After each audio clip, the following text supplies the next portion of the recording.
नमस्कार, स्वागत है आप सभी का डीडी न्यूज के इस खास बुलेटिन एक्सप्रेस 100 में, जहां हम आपके लिए लेकर आते हैं राजनीति, मनोरंजन, देश दुनिया, खेल और व्यापार जगत की सभी बड़ी खबरों को एक्सप्रेस यानी कि फटाफट अंदाज में। आपके साथ मैं हूं संध्या शर्मा। तो शुरू करते हैं खबरें फटाफट अंदाज में। बिहार और पश्चिम बंगाल में आज हुंकार भरेंगे प्रधानमंत्री नरेंद्र मोदी। गया और पूर्णिया में जनसभा करने के बाद बंगाल के बालूरघाट और रायगंज में चुनावी रैली करेंगे। प्रधानमंत्री नरेंद्र मोदी आज सबसे पहले बिहार के गया पहुंचेंगे। गया संसदीय क्षेत्र से एनडीए के उम्मीदवार जीतन राम मांझी चुनाव लड़ रहे हैं। गया के बाद प्रधानमंत्री पूर्णिया में रैली करेंगे। एनडीए से जेडीयू के मौजूदा सांसद संतोष कुशवाहा यहां से उम्मीदवार हैं। बिहार में 2 चुनावी रैली करने के बाद प्रधानमंत्री नरेंद्र मोदी पश्चिम बंगाल के लिए रवाना हो जाएंगे। यहां दोपहर 2:30 बजे उनकी सबसे पहली रैली बालूरघाट में होगी। दक्षिण दिनाजपुर जिले का बालूरघाट वो इलाका है जहां पश्चिम बंगाल बीजेपी के अध्यक्ष सुकांत मजूमदार चुनावी मैदान में डटे हुए हैं। इसके बाद रायगंज में पीएम की चुनावी सभा होगी। पहले चरण के मतदान से पहले उत्तर बंगाल में तृणमूल नेता ममता बनर्जी की सभाएं भी हो रही हैं। ममता के साथ तृणमूल के दूसरे नंबर के नेता अभिषेक बनर्जी भी उत्तर बंगाल के दौरे में व्यस्त हैं। लोकसभा चुनाव को लेकर सभी राजनीतिक पार्टियों का चुनाव प्रचार चरम पर है। भाजपा के राष्ट्रीय अध्यक्ष जेपी नड्डा आज तमिलनाडु में 3 रोड शो करेंगे। नड्डा रामानाथपुरम में पहला, दूसरा तेनकाशी और तीसरा पेरम्बलूर में रोड शो करेंगे। केंद्रीय मंत्री और वरिष्ठ भाजपा नेता अमित शाह आज जम्मू कश्मीर, उत्तराखंड और मध्य प्रदेश में चुनावी रैली करेंगे। अमित शाह सबसे पहले जम्मू के पलौरा में जनसभा करेंगे। इसके बाद अमित शाह का उत्तराखंड के कोटद्वार में चुनावी रैली करने का कार्यक्रम है। बाद में अमित शाह मध्य प्रदेश के छिंदवाड़ा में रोड शो करेंगे। विपक्षी गठबंधन के चुनाव प्रचार ने भी जोर पकड़ लिया है। कांग्रेस अध्यक्ष मल्लिकार्जुन खड़गे आज नागालैंड में चुनावी प्रचार करते दिखाई देंगे। वो दीमापुर में एक चुनावी सभा को संबोधित करेंगे। वहीं कांग्रेस महासचिव प्रियंका गांधी आज अगरतला के दौरे पर रहेंगी। इस दौरान वो इंडी गठबंधन के प्रत्याशी के पक्ष में पूर्व और पश्चिम त्रिपुरा लोकसभा सीट में चुनावी रैली करेंगी। समाजवादी पार्टी की नेता डिंपल यादव आज अपना नामांकन पत्र दाखिल करेंगी। डिंपल मैनपुरी सीट से चुनाव लड़ रही हैं। उनके साथ अखिलेश यादव भी होंगे। बीजेपी ने मैनपुरी सीट से जयवीर सिंह को मैदान में उतारा है। बीजेपी ने चुनाव आयोग के समक्ष बंगाल में मतदाताओं को धमकाने का मामला उठाया। बीजेपी नेता तरुण चुग ने कहा कि बंगाल में मतदाताओं को डराया धमकाया जा रहा है। बीजेपी के राष्ट्रीय प्रवक्ता और राज्यसभा सांसद सुधांशु त्रिवेदी ने राहुल गांधी के बयान पर चुनाव आयोग से शिकायत की। भाजपा नेताओं तरुण चुग, सुधांशु त्रिवेदी और अन्य लोगों के एक पार्टी प्रतिनिधिमंडल ने इस मुद्दे पर नई दिल्ली में आयोग से मुलाकात की। प्रधानमंत्री नरेंद्र मोदी ने एक समाचार एजेंसी को दिए साक्षात्कार में इलेक्टोरल बॉन्ड मामले पर कहा कि यदि इलेक्टोरल बॉन्ड नहीं होते तो किसी व्यवस्था में वो ताकत नहीं थी कि वो ढूंढ पाते कि आखिर पैसा कहां से आया और कहां गया। पीएम ने कहा कि इलेक्टोरल बॉन्ड पर संदेह खड़ा कर देश को पूरी तरह से काले धन की ओर धकेल दिया गया है और एक दिन हर किसी को इस पर पछतावा होगा। प्रधानमंत्री नरेंद्र मोदी ने साक्षात्कार में ईडी के दुरुपयोग को लेकर हो रहे हमलों का भी जवाब दिया। उन्होंने कहा कि ईडी एक स्वतंत्र संस्था है और उसके पास मात्र 3% ही मामले राजनीति के क्षेत्र से जुड़े हुए हैं। चुनाव आयोग की कार्यप्रणाली पर उठे सवालों पर पीएम ने पुरानी सरकारों के दौर की याद दिलाई, जब उनकी नियुक्ति बिना पारदर्शी प्रक्रिया से कर दी जाती थी। आगामी लोकसभा चुनाव से पहले सियासी दलों के नेता मतदाताओं को रिझाने की हर मुमकिन कोशिशों में जुटे हुए हैं। इसी कड़ी में भाजपा के लिए प्रचार कर रहे विदेश मंत्री डॉक्टर एस जयशंकर ने कहा कि देश को आने वाले वर्षों में मजबूत, अनुभवी और वैश्विक समझ वाले नेता की आवश्यकता है। डॉक्टर एस जयशंकर ने कहा कि यह बहुत जरूरी है कि हमारे पास एक बहुमत वाली सरकार हो जो साहसिक कदम उठाना जारी रखे, जो बड़ा सोचने में सक्षम हो, जो योजनाओं के जरिए गरीबों की आकांक्षाओं को पूरा करने में सक्षम हो और युवाओं की उम्मीदों को भी पूरा करे ताकि हम पीछे ना रहें। लोकसभा चुनाव के पहले चरण में 19 अप्रैल को नागालैंड में चुनाव होने हैं। चुनावों को शांतिपूर्ण ढंग से संपन्न कराने के लिए नागालैंड पुलिस और केंद्रीय सशस्त्र बलों के लगभग 20,000 जवानों को तैनात किया जाएगा। लोकतंत्र के महापर्व में वोट प्रतिशत बढ़ाने के लिए और मतदाताओं को जागरूक करने में डाक विभाग ने अनोखी पहल की है। डाकघर पहुंचने वाली सभी चिट्ठी पर डाककर्मी मतदाता जागरूकता की मुहर लगा रहे हैं। डाक विभाग के इस अभियान के तहत प्रतिदिन 30 से 40,000 लोगों को जागरूक किया जा रहा है। चिट्ठी पर मुहर लगाओ अभियान प्रथम चरण के चुनाव से 2 दिन पहले तक जारी रहेगा। प्रवर्तन निदेशालय ने दिल्ली शराब घोटाले के सिलसिले में आम आदमी पार्टी के कार्यकर्ता चरणप्रीत सिंह को गिरफ्तार किया है। इससे पहले चरणजीत सिंह को सीबीआई ने गिरफ्तार किया था। ईडी द्वारा दिल्ली शराब घोटाले के मामले में यह 17वीं गिरफ्तारी है। चरणप्रीत सिंह को गिरफ्तार करने के बाद ईडी उसे कोर्ट में पेश करेगी, जहां से उसे 18 अप्रैल तक ईडी की रिमांड पर भेज दिया गया है। सुप्रीम कोर्ट ने ट्रेन दुर्घटनाएं रोकने के लिए कवच प्रणाली के इस्तेमाल सहित भारतीय रेल की ओर से उठाए गए कदमों की सराहना की है। रेलवे के अनुसार कवच प्रणाली ट्रेनों की टक्कर होने से रोकने का काम करती है। जिन रेल मार्गों पर इसे लगाया गया है उन पर सिग्नल का उल्लंघन करने पर ट्रेन खुद ही रुक जाती है।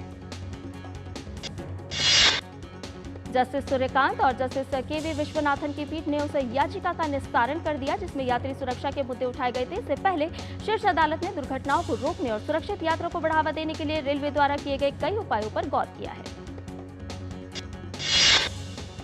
सोमवार शाम दिल्ली के ऐतिहासिक जाकिर हुसैन कॉलेज का 62वां वार्षिक महोत्सव हुआ। इस अवसर पर राष्ट्रीय स्वयंसेवक संघ के सह सरकार्यवाह डॉक्टर कृष्ण गोपाल मुख्य अतिथि के तौर पर शरीक हुए। प्रतियोगिताओं में उत्कृष्ट प्रदर्शन करने वाले युवाओं को सम्मानित भी किया गया। अंतर्राष्ट्रीय योग दिवस को लेकर राजधानी जयपुर में अभी से तैयारियां शुरू हो गई हैं। इस बार अंतर्राष्ट्रीय योग दिवस की थीम महिला सशक्तिकरण है। अंतर्राष्ट्रीय योग दिवस के 67 दिन पहले कल जयपुर में बड़ी संख्या में लोगों ने सामूहिक योग किया। अभिनेता सलमान खान ने मुंबई स्थित आवास के बाहर गोली चलने के दोनों आरोपी गुजरात के भूत से गिरफ्तार कर लिए गए हैं। मामले की जांच कर रही मुंबई क्राइम ब्रांच की टीम को यह बड़ी सफलता देर रात मिली। गुजरात पुलिस की टीम ने पश्चिमी कच्छ से दोनों को गिरफ्तार करने की पुष्टि की है। मुंबई क्राइम ब्रांच दोनों आरोपियों से मुंबई में पूछताछ करेगी। ओडिशा के जाजपुर जिले में कल एक बड़ा बस हादसा हो गया। पश्चिम बंगाल के कोलकाता जा रही एक बस ओडिशा के जाजपुर जिले में कल शाम फ्लाईओवर से गिर गई, जिसके चलते हादसे में एक महिला समेत 5 लोगों की दर्दनाक मौत हो गई। इस हादसे में 40 लोग गंभीर रूप से घायल हो गए हैं। ऐसे में कई घायलों को अस्पताल में भर्ती कराया गया है। मुख्यमंत्री नवीन पटनायक ने उन 5 लोगों के परिजनों के लिए 3-3 लाख रुपए की अनुग्रह राशि की घोषणा की है। छत्तीसगढ़ में दक्षिण बस्तर के दंतेवाड़ा में 26 नक्सलियों ने पुलिस के सामने आत्मसमर्पण कर दिया है। छत्तीसगढ़ सरकार के नक्सल उन्मूलन अभियान तथा पुनर्वास नीति के व्यापक प्रचार प्रसार और दंतेवाड़ा पुलिस द्वारा चलाए जा रहे लोन वर्राटू यानी कि घर वापस आइए अभियान से प्रभावित होकर इन नक्सलियों ने आत्मसमर्पण किया है। लोन वर्राटू अभियान के तहत अब तक 176 इनामी नक्सलियों सहित कुल 717 नक्सलियों ने आत्मसमर्पण कर समाज के मुख्य धारा से जुड़ चुके हैं। विधि और न्याय मंत्रालय के विधायी विभाग द्वारा 1 से 15 अप्रैल तक स्वच्छता पखवाड़े का आयोजन किया गया। इस दौरान विभाग ने स्वच्छता के साथ स्वच्छता पर कविता, निबंध लेखन और क्विज प्रतियोगिता का भी आयोजन किया। मौसम विभाग ने मानसून को लेकर अपडेट जारी किया है। आईएमडी ने कहा है कि भारत में 2024 के मानसून सीजन में बादल खूब बरसेंगे। इस बार सामान्य से अधिक बारिश होने की संभावना है और अगस्त से सितंबर तक ला नीना की स्थिति बनने की उम्मीद है। मौसम विभाग ने कहा कि इस बार लू से राहत मिलेगी। भारत में 4 महीने के मानसून सीजन जून से सितंबर में सामान्य से अधिक बारिश होने की संभावना है, जो कि औसतन 87 सेंटीमीटर यानी 106% होने का अनुमान है। रामनवमी का उत्सव मनाने के लिए अयोध्या में प्रभु श्री राम का भव्य मंदिर फूलों और रंग बिरंगी रोशनी से जगमगाने लगा है। रामनवमी के दिन दर्शन का समय बढ़ाकर 19 घंटे कर दिया गया है, जो मंगला आरती से शुरू होकर रात 11 बजे तक चलेगा। राम जन्मोत्सव के दिन सुबह 3:30 बजे से ही भक्त दर्शन के लिए लाइन में लग सकेंगे। रात 11 बजे तक श्रृंगार, राम भोग व दर्शन साथ साथ चलते रहेंगे। श्री राम जन्मभूमि तीर्थ क्षेत्र ट्रस्ट ने जानकारी देते हुए कहा कि 19 अप्रैल तक वीआईपी दर्शन पर रोक रहेगी। श्री राम जन्मभूमि मंदिर में संपन्न होने वाले सभी कार्यक्रमों का सजीव प्रसारण अयोध्या नगर निगम क्षेत्र में लगभग 80 से 100 स्थानों पर एलईडी स्क्रीन के माध्यम से किया जाएगा। यह कार्य प्रसार भारती द्वारा किया जाएगा। अयोध्या में आज रामनवमी से पहले रामलला के दर्शन के लिए राम मंदिर में भक्तों की भारी भीड़ उमड़ी। रामनवमी पर्व को लेकर रांची समेत राज्य के ज्यादातर इलाके इन दिनों लाल, पीले और केसरिया रंग के महावीरी झंडे से पूरी तरह पटे हुए नजर आ रहे हैं।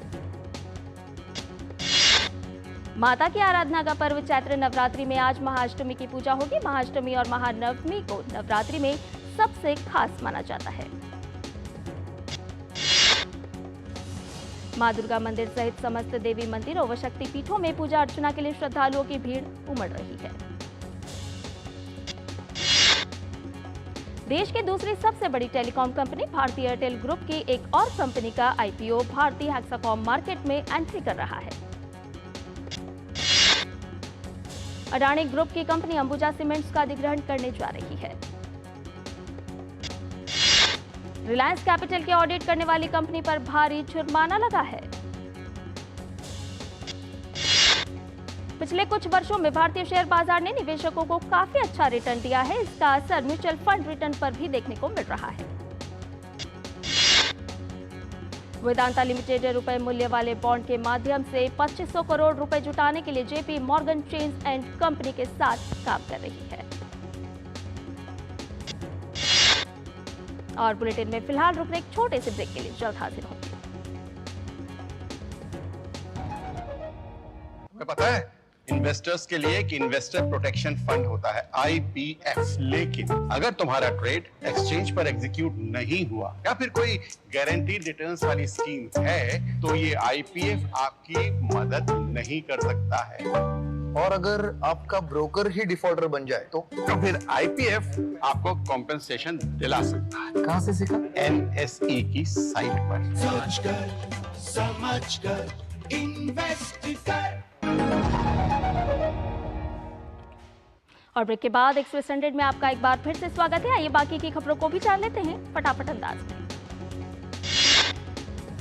एडटेक कंपनी बायजू के सीईओ अर्जुन मोहन ने अपने पद से इस्तीफा दे दिया है। भारतीय सोशल मीडिया प्लेटफॉर्म शेयरचैट ने घोषणा की है कि उसने मौजूदा निवेशकों से लगभग 407 करोड़ रुपए जुटाए हैं। देश में थोक मुद्रास्फीति मार्च में मामूली रूप से बढ़कर 0.53% हो गई, जो पिछले महीने में 0.20% थी। ओला इलेक्ट्रिक ने अपने एंट्री लेवल स्कूटर S1X की कीमतों में 5,000 रुपए से लेकर 10,000 रुपए तक की कटौती की है। सेमीकंडक्टर चिप्स की खरीद के लिए टेस्ला ने टाटा इलेक्ट्रॉनिक्स के साथ स्ट्रेटेजिक एग्रीमेंट किया है।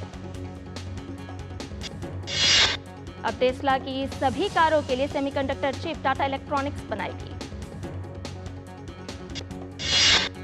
कंपनी ने बताया कि वह देश की पहली ईवी चार्जिंग सॉल्यूशन प्रोवाइडर है जिसकी सेवाओं का दायरा देश में 10 करोड़ किलोमीटर तक फैला हुआ है।